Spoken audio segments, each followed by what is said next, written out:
जल गई। New Karachi Gabol town की तौलिया फैक्ट्री में आग, मुतसिल 2 फैक्ट्रियां भी लपेट में आ गईं। दीवार गिरने से 3 फायर फाइटर्स और मजदूर जख्मी हो गए। फायर ब्रिगेड की 10 गाड़ियों और स्नारकुल का इस्तेमाल, 6 घंटे बाद काबू पा लिया गया। कूलिंग का अमल जारी।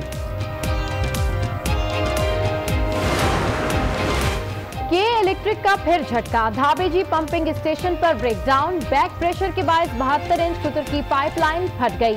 कराची को करोड़ों गैलन पानी की सप्लाई मुअत्तल, 1 माह में चौथी बार पाइपलाइन फटी है।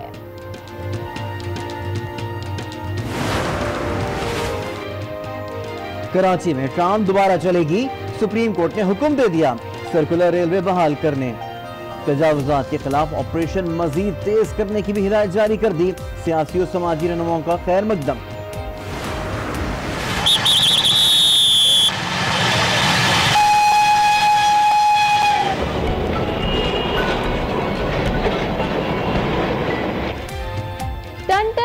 खरामा खरामा चलती ट्राम कराची में माजी का सफर शुरू हुआ चाहता है। 1885 से 1975 तक ट्राम चली, तब से अवाम वादों और दावों की सवारी कर रहे हैं। सर्कुलर रेलवे भी सर्किल करेगा।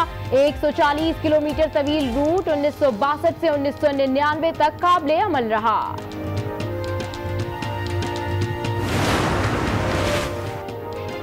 ऑपोजिशन की ख्वाहिश है एनआरओ मिल जाए। जरदारी समेत दीगर के जेल जाने से कोई असर नहीं पड़ेगा। वजीर इत्तलात के फिर बाउंसर, कहा जरदारी को अंदाजा नहीं वो अवाम में कितने गैर मकबूल हैं। कहा अपने इक़्तिदार के लिए करप्शन पर पर्दा नहीं डाल सकते। हुकूमत और नैब के गठजोड़ की तरदीद कर दी। कहा इदारे में एक चपरासी तक नहीं लगाया।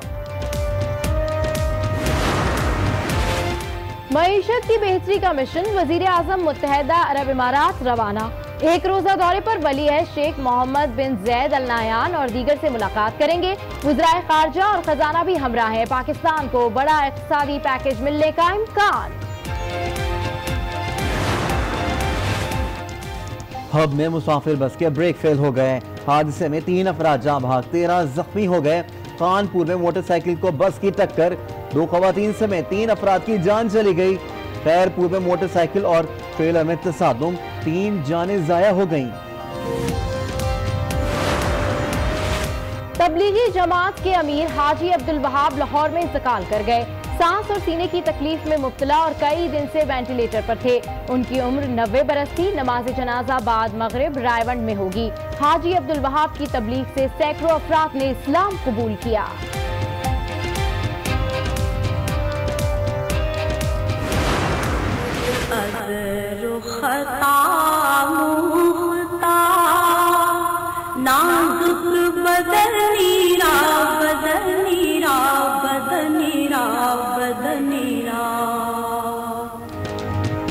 मुल्क भर में ईद मिलादुन नबी सल्लल्लाहु अलैहि वसल्लम की तैयारियां, मसाजिद और दीगर इमारतें जगमग करने लगी।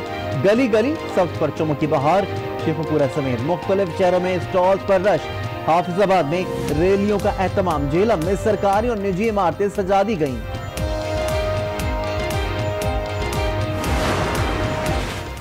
सिद्धू का अपने वजीर आजम पर सीधा वार। मोदी को इमरान ने तकरीब में नहीं बुलाया तो उन्हें जलन हो गई।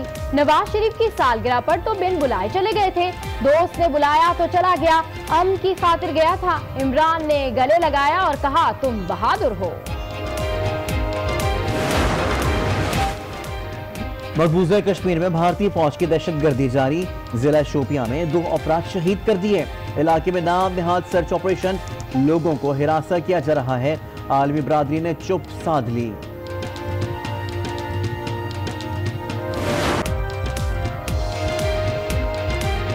अस्सलामुअलैकुम। आज 12 बजे के बुलेटिन के साथ मैं हूं सबा शेख और मैं हूं अब्दुल्ला हसन। नाज़रीन, हेडलाइंस आपने मुलाहिज़ा की और अब बुलेटिन का बाकायदा आगाज करते हैं। सबसे पहले आपको बता दें कराची में एक और फैक्ट्री जल गई है।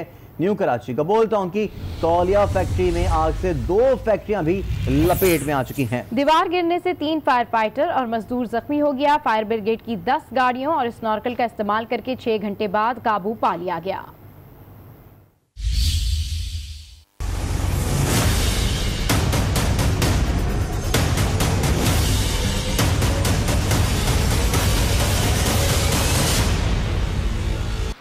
कराची में एक और बड़ी आग, सब कुछ जलाकर राख कर दिया। न्यू कराची के इलाके गबोल टाउन में तौलिया फैक्ट्री में आग लग गई, जिसने अतराफ की 2 फैक्ट्रियों को भी लपेट में ले लिया।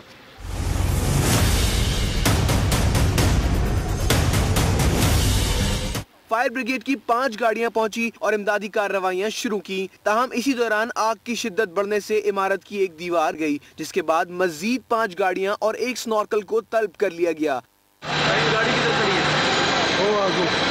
3 फायर फाइटर्स और 1 मजदूर जख्मी भी हुए, जबकि अतराफ में मौजूद रिहायशी इमारतों को खाली करा लिया गया।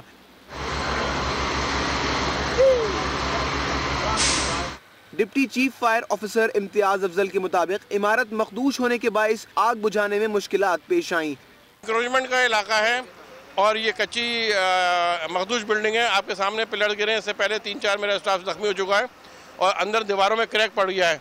तो हम कोशिश कर रहे हैं कि कोई सेफ रास्ता बना के, हमने रास्ता 3 बना लिए हैं। हमने एहतियातन तदाबीर स्नाकल मंगवा ली है कि हम इसके छत के बैक साइड के ऊपर है फुल लोडेड गोदाम है, जिसका कोई रास्ता दूसरा नहीं है और जो रास्ता है वो बंद है। आतिशज़दगी और इलाके में धुआं भरने से शहरियों को सांस लेने में मुश्किलात का सामना रहा। धुआं मेरे कमरे में आया था जब लाइट चली गई थी ना, तो मैं बाहर निकल के देखा तो आग लगी हुई थी, लोग बहुत जमा हुए थे इधर। कपड़े का काम, तौलिया काम दोनों का है, लेकिन ये है रिक्लेम, मकसद है रिसाइकिल करते हैं दोबारा जो इसको। कई घंटों की कोशिश के बाद आग पर काबू पा लिया गया। कराची के इलाके गबोल टाउन की तौलिया फैक्ट्री में कूलिंग का अमल जारी है। मजीद जानते हैं नुमाइंदा आज न्यूज़ वकास खान से। वकास, आगाह कीजिएगा।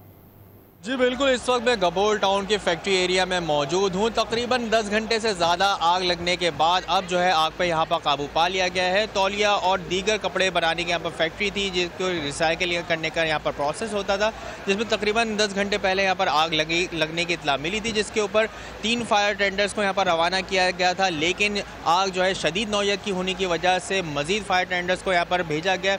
इस पूरे ऑपरेशन में कोई जानी नुकसान तो नहीं हुआ, अलबत्ता जो आग बुझाने के लिए जो अमला यहाँ पर था उसमें से 2 फायर टेंडर समेत 3 अफराद जो हैं मामूली ज़ख्मी हुए हैं। वजह यह है कि यहाँ पर जो इमारत मखदूश हो गई थी, जिसका एक छज्जा जो है गिर गया था, जिसकी छज्जा और एक दीवार गिर गई थी, जिसकी वजह से लोग जो है ज़ख्मी हुए हैं। एक पीछे के जानिब एक फैक्ट्री थी, उसको भी अपनी लपेट में लिया था। इस पूरे अमल में काफ़ी मुश्किलात पेश आई, लेकिन अब जो है आग जो है इस वक्त काबू में है।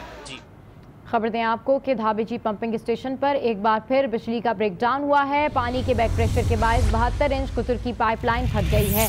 इसकी मजीद तफसीलात जानते हैं आज न्यूज़ के नुमाइंदे अमरलाल से। अमरलाल, कराची को करोड़ों गैलन पानी की सप्लाई मुअत्तल हो गई है, इसको ठीक करने के लिए क्या इक़दाम किए जा रहे हैं?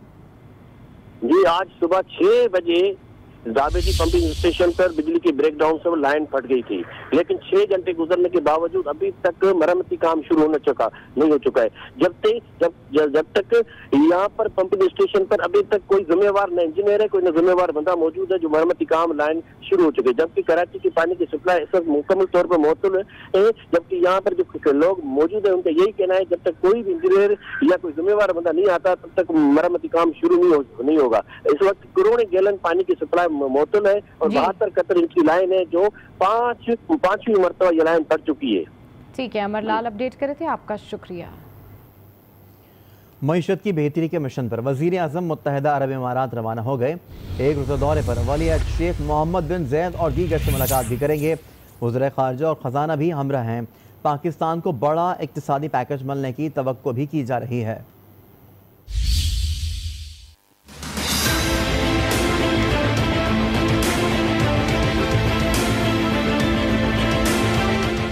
वज़ीर आज़म इमरान खान एक रोज़ा दौरे पर मुत्तहिदा अरब इमारात रवाना हो गए। वज़ीर ख़जाना असद उमर और मुशीर बराए इक़्तिसादी उमूर रज़ाक दाऊद भी इनके हमरा हैं। वज़ीर आज़म मुत्तहिदा अरब इमारात के वलीअहद मोहम्मद बिन ज़ैद बिन सुल्तान समेत दीगर आला हुकाम से मुलाकातें करेंगे, जिसमें 2 तरफ़ा ताल्लुकात को मज़ीद फ़रोग़ देने के साथ दीगर उमूर पर भी तबादला ख्याल किया जाएगा। ज़राए का कहना है कि दौरे में पाकिस्तान को अहम इक़्तिसादी पैकेज मिलने की भी तवक्का है। वाज़ेह रहे कि वज़ीर ख़ारजा शाह महमूद कुरैशी भी इस वक्त UAE के दौरे पर हैं, जहाँ उनकी हम मनसब समेत दीगर आला हुकाम से मुलाकातें जारी हैं। और अभी आपको बताएं कि वफाकी वज़ीर इत्तलात फवाद चौधरी का कहना है कि अपोजिशन की ख्वाहिश है कि NRO मिल जाए, लेकिन इमरान खान NRO नहीं देंगे। आसिफ जरदारी और दीगर के जेल जाने से कोई फ़र्क नहीं पड़ेगा। आसिफ जरदारी को अंदाज़ा ही नहीं कि वो आवाम में कितने गैर मकबूल हैं। हुकूमत और नैब का कोई गठजोड़ नहीं। नैब में तकर्रुर हाजी अब्दुल वहाब गुज़िश्ता कई रोज़ से निजी हॉस्पिटल में ज़ेर इलाज थे। मरहूम की नमाज़ जनाजा बाद नमाज मगरिब अदा की जाएगी। तबलीगी जमात के अमीर हाजी अब्दुल वहाब राही मुल्क अदम हो गए। तवील अरसे से अलील और रायविंड के निजी अस्पताल में जेर इलाज थे। मौलाना हाजी अब्दुल वहाब की नमाज जनाजा आज बाद नमाज मगरिब इज्तिमा गाह रायविंड में अदा की जाएगी। मौलाना दावत तबलीग की आलमी तंजीम के तीसरे अमीर थे। मौलाना अब्दुल वहाब 1 जनवरी 1923 को दिल्ली में पैदा हुए। इस्लामिया कॉलेज लाहौर से ग्रेजुएशन किया। तकसीम हिंद से कबल मौलाना अब्दुल वहाब ने बतौर तहसीलदार सरकारी फराइज सर अंजाम दिए। 1944 में उन्होंने सरकारी ओहदा छोड़कर अपनी जिंदगी इस्लामी तालीमात की तबलीग के लिए वक्फ कर दी। अभी आपको पता है कि कराची में एक बार फिर सर्कुलर रेलवे सर्किल करेगी, लेकिन सुप्रीम कोर्ट का हुक्म सिंध हुकूमत के लिए चैलेंज से कम नहीं है, क्योंकि हुकूमत को दरकार 360 एकड़ जमीन में से 70 एकड़ पर कब्जा है। अगर हुकूमत अदालती अहकामात पर अमल कर पाई तो अवाम भी ट्राम पर सफर कर सकेंगे।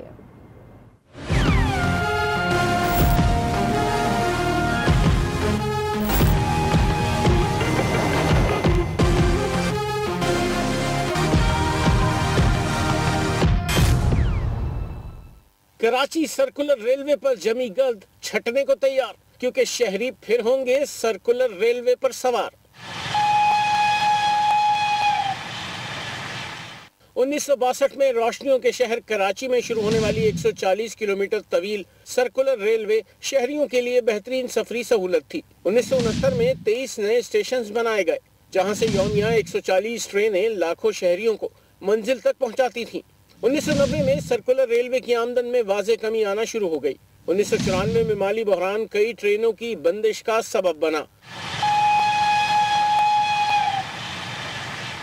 और फिर 1999 में कराची सर्कुलर रेलवे को मुकम्मल तौर पर बंद कर दिया गया। तकरीबन 11 साल बाद 2010 में एक बार फिर सर्कुलर रेलवे की बहाली का ख्वाब देखा गया। इस दौरान जापानी कंपनी जायका ने मंसूबे में दिलचस्पी का इजहार किया, जिसके लिए 2 साल सर्वे हुए, लेकिन ट्रैक पर मौजूद तजावुजात राह में रुकावट बनी रही। बिलाखिर कंपनी जायका खुद ही पीछे हट गई। अब सुप्रीम कोर्ट के अहकामात के बाद फिर उम्मीद रोशन हुई, लेकिन हुकूमत सिंध को सर्कुलर रेलवे मंसूबे के लिए 360 एकड़ जमीन दरकार है, जिसमें से 70 एकड़ पर कब्जा है, जहां 4500 के करीब मकानात और 3000 दीगर तामीरात मौजूद हैं। तजावुजात के खिलाफ हालिया ऑपरेशन से लगता तो है कि शहरी एक बार फिर सर्कुलर रेलवे के सर्कल में आ सकेंगे। और एक वक्त था जब शहरी कराची की सड़कों पर ट्राम में सफ़र किया करते थे। उस वक्त ये बहुत ही मकबूल सवारी थी। आज इस सवारी की यादें चंद तस्वीर और कुछ निशानियों की सूरत में ही बाकी रह गई हैं। पाबंदी पर कितना अमल दरामद होगा, देखते हैं रावलपिंडी से ये स्पेशल रिपोर्ट।